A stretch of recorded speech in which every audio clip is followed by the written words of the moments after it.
Una vez que hemos retirado la lectora y el cable IDE, nos quedan los demás componentes. Como podemos ver, el desarmado es bastante accesible. Entonces lo que vamos a hacer ahora es retirar la disquetera o el floppy. Para ello volvemos a jalar la palanquita que tenemos aquí, empujamos levemente la lectora o la disquetera y extraemos el disquete. Como podemos ver, aquí hay dos conectores, con el cable VER y el cable flop. Hacemos exactamente lo mismo.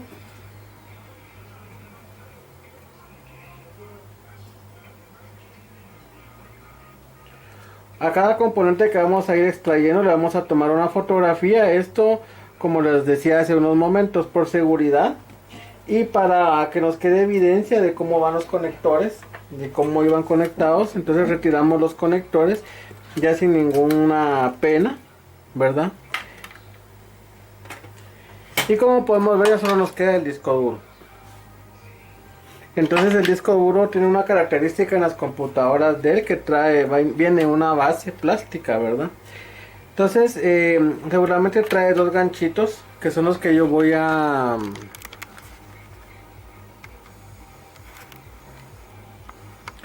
que yo necesito presionar para extraer la unidad del disco duro. Los presiono, son como ganchitos. Siempre lo empujo hacia atrás y aquí, como pueden ver, ya puedo sacar el disco duro. Como pueden ver, son estos dos ganchitos los que necesito yo retirar, ¿verdad? Para poder extraer el disco duro. Hacemos el mismo procedimiento de hace unos momentos. Le vamos a tomar una imagen.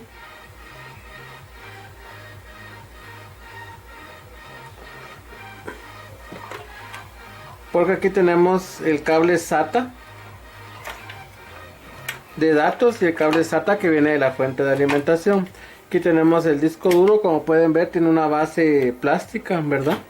Y aquí están los conectores. Como podemos ver, es una tecnología SATA. Ya la tecnología IDE ya no la está utilizando, solo es el conector SATA.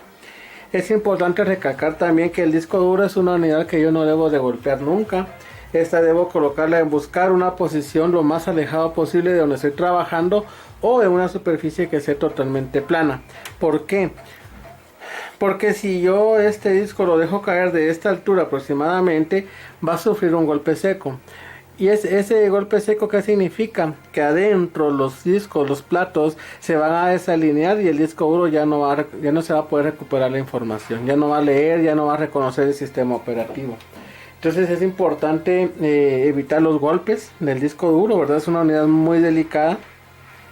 Y como siempre, ¿verdad? Verificar las conexiones, el estado de las interfaces. Y como les repito, pues evitar los golpes. No lo debemos de golpear nunca. Como podemos ver, ya sacamos las unidades extraíbles, que era la lectora, el disco duro y la disquetera. La lectora de DVDs, la disquetera y el disco duro. Y ahora nos queda, aquí tenemos la fuente de alimentación, lo que les decía hace unos momentos. En este caso, primero debería sacar las unidades extraíbles y luego extraer la fuente de poder.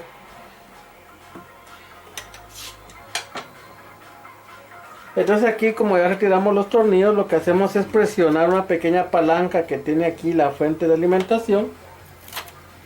Empujar para que la fuente ya quede libre. Antes de eso yo debo de sacar el ATX1, ¿verdad? La conexión. Y como les decía hace unos momentos, hago exactamente lo mismo. Le tomo una captura o una imagen al ATX1.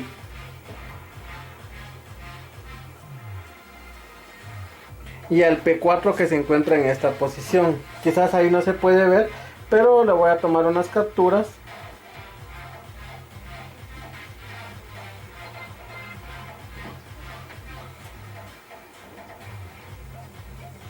Y entonces extraigo los conectores, presionando este pequeño pin que si lo pueden apreciar ahí en cámaras. Entonces lo jalo y hago lo mismo con el P4. En ese momento yo puedo ya levantar la fuente de poder porque ya todos los conectores están libres. Como podemos ver, trae los mismos conectores. Tenemos el P4, aunque en este caso dice P y tiene un número 2. Regularmente cada fabricante, en este caso Dell y HP o Compaq, que estamos hablando de lo mismo, HP y Compaq son empresas unidas. Entonces a cada quien le puede dar un nombre diferente a sus conectores. Pueden poner P5, P7, P10, P40. Pero nosotros nos vamos a basar siempre que el P4 o el estándar, la norma P4 me dice que debo de tener 2 cables amarillos y 2 cables de color negro. Si no fuera así, no es un P4 y este es el que alimenta el microprocesador. El conector alimentador P4. Tenemos un cable SATA. El ATX1 que es versión 1 porque solo es de 20 pines. El conector Molex. Y aquí teníamos nosotros el conector Berg. Entonces son los conectores, si se dan cuenta es una fuente muy diferente. Esta es una fuente propietaria. ¿Por qué propietaria? Porque el factor de forma es específico para esta computadora. No se puede utilizar en otra máquina porque la forma es muy diferente. Y aquí vamos a ver que necesitamos aplicarle un mantenimiento preventivo también a esta fuente. El proceso sería exactamente el mismo que vimos en el video anterior, donde tenemos que retirar los tornillos, sacar todos los componentes y aplicar un mantenimiento preventivo a la fuente de poder. Aquí, al igual que en el otro ejemplo que pusimos, tenemos un cable verde, que sería este, y un cable negro. Aquí podemos poner un clip o un pedazo de estaño o un alambre cualquiera, hacer un puente para que esta fuente pueda encender y probar su funcionamiento.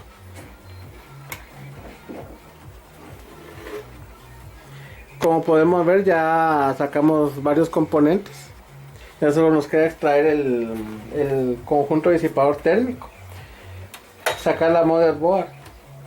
Entonces en este modelo Dell trae 2 tornillos en esta parte.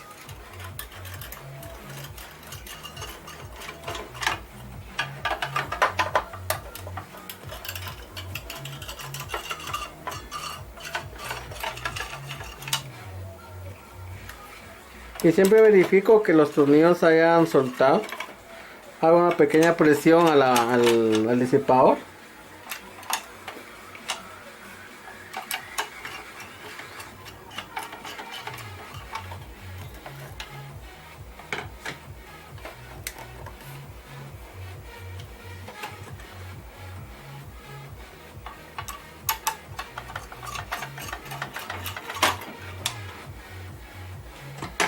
Y en ocasiones ustedes van a encontrar que cuesta un poco que salga el conjunto disipador térmico.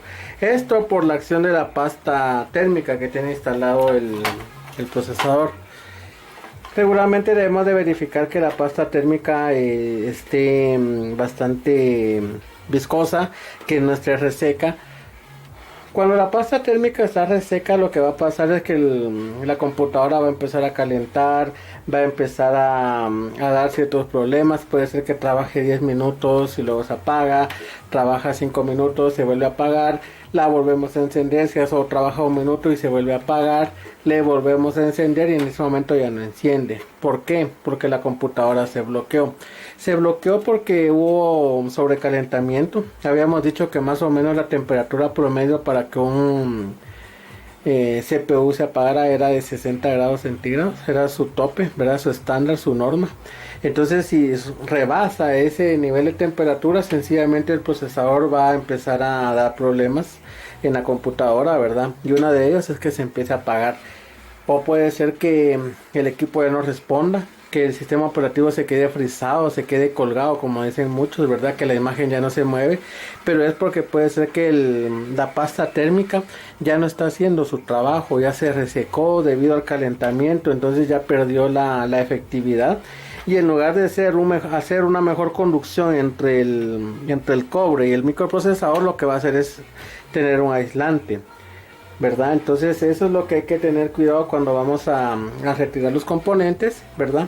Verificar siempre que la pasta esté en buen estado, y si aunque no fuera así, si es una máquina que tiene 4, 6, 8 meses que no se le ha dado mantenimiento, es necesario retirar esa pasta térmica y aplicar una pasta térmica nueva, para que se rejuvenezca y haga uno mejor con un mejor funcionamiento del equipo de cómputo.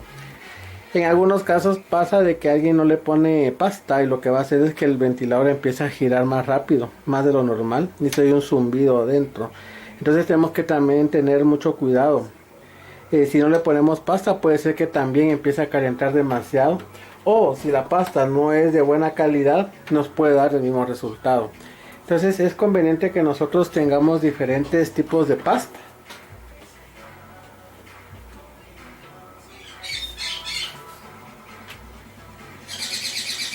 De diferentes podemos probar. Regularmente nosotros trabajamos con una marca Manhattan. También tenemos esta Esteren, que ha salido pues bastante buena, ¿verdad?